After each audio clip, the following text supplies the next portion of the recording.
This year's valedictorian earned a cumulative GPA of 4.76 while taking 14 AP classes. He is a National Merit finalist and will be attending Brown University in the fall. Let's give a very big round of applause for our 2012 valedictorian, Lloyd Sy.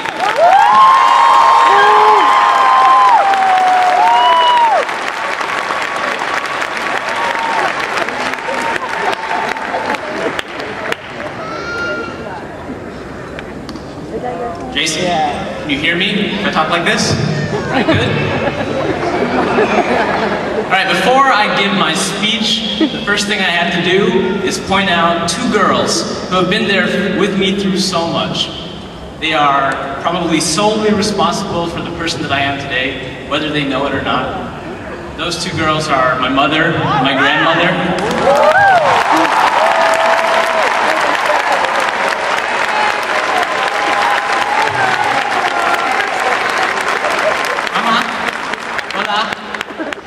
Salamat po. Mahal kita kayo. Pwede ko mula kayo.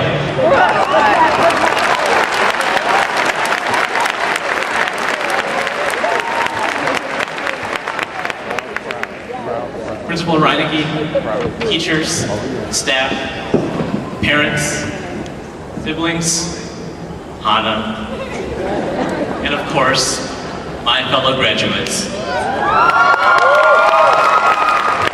How you feel? How you feel? How you feel? Today, I have been given the opportunity to speak with you, saying anything I can within the bounds of appropriateness. And for the past month or so, I've been contemplating what I could possibly say. I have 5 to 7 minutes to deliver unto you a valediction, a farewell that I give as you leave and go off into this very exciting world. But if any of you have ever had to say goodbye to someone who means something to you, you know that goodbye can't be summed up in 5 to 7 minutes. That's why you should prepare to stay here for like 80 minutes. And this class means so much to me.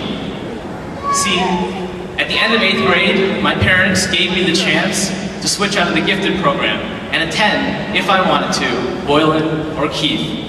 And with all due respect to those other high schools, I think that I made the best decision of my entire life.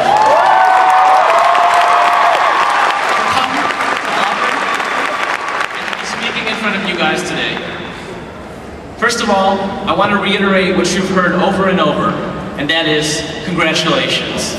And of course, I mean congratulations for graduating, but more than that, I think I want to say congratulations for being part of what is, in my estimation, the finest graduating class Auburn High School has ever had.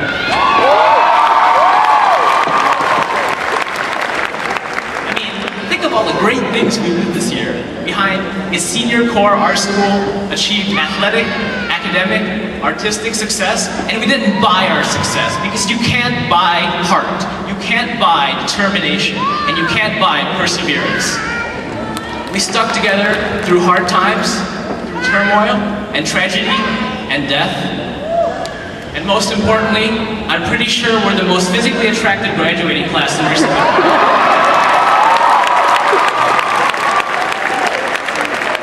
As the English poet Oliver Goldsmith said, "Sweet Auburn, loveliest village of the plain, you make supermodels look ugly." That being said, one of the things I didn't want to do in the speech was quote famous writers. Those of you who know me even a little bit know that I love literature over everything else. I love novels and plays and poetry because they're all wonderful things to learn from. But if I've learned one thing from all my time here at Auburn, it's that books can teach you a lot, but not nearly as much as human beings can.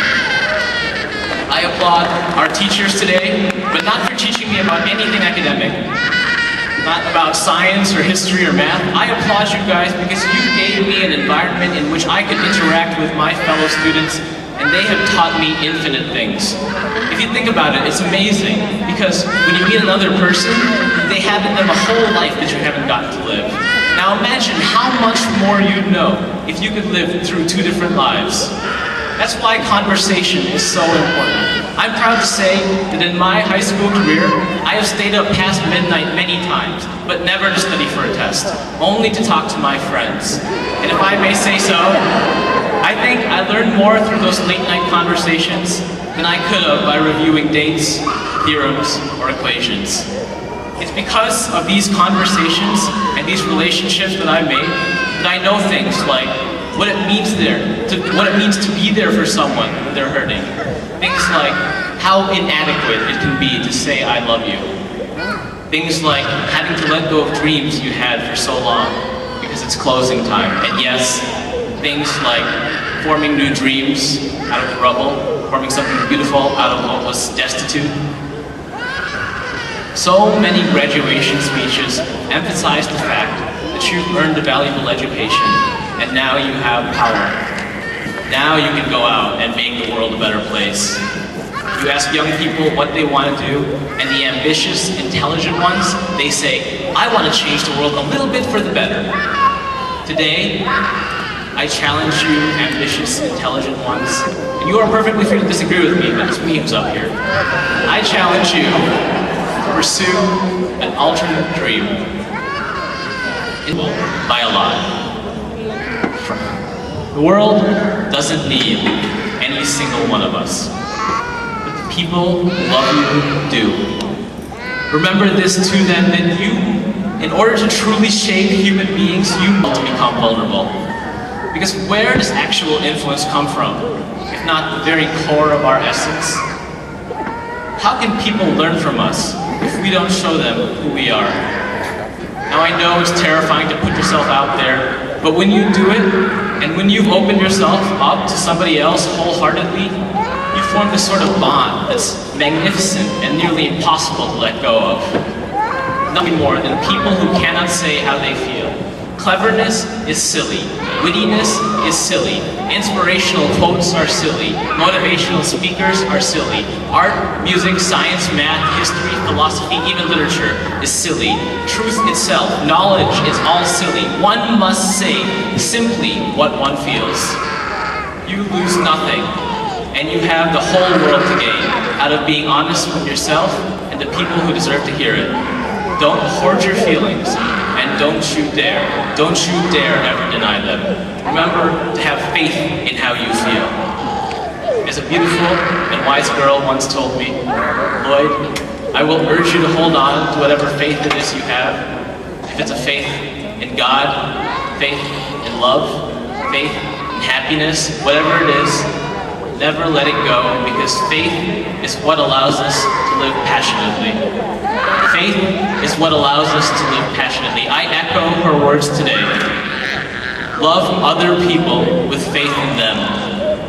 For those of you world changers aiming high, know that what's up high cannot possibly compare to what's down here right in front of you, because down here are the people who will look at you with that look in their eyes that says, I need you. Don't leave. Stay here with me, please. The world ain't gonna need you like that. Don't take those people for granted. You gain the whole world and lose them, you have nothing. But stick with them, and among those people, you will find what I think we are all really searching for, and that is home. Dr. Seuss said, oh, the places you'll go. I say, oh, the places that'll make you want to stay. It may take us years, but when we find home, then our possibilities for happiness are boundless. And if I may be presumptive, I think that I have had the great fortune to have found some sort of home among you wonderful class of 2012, in the hallways of Auburn High School these past 4 years. For that, and for so many other reasons, I am eternally yours, eternally grateful.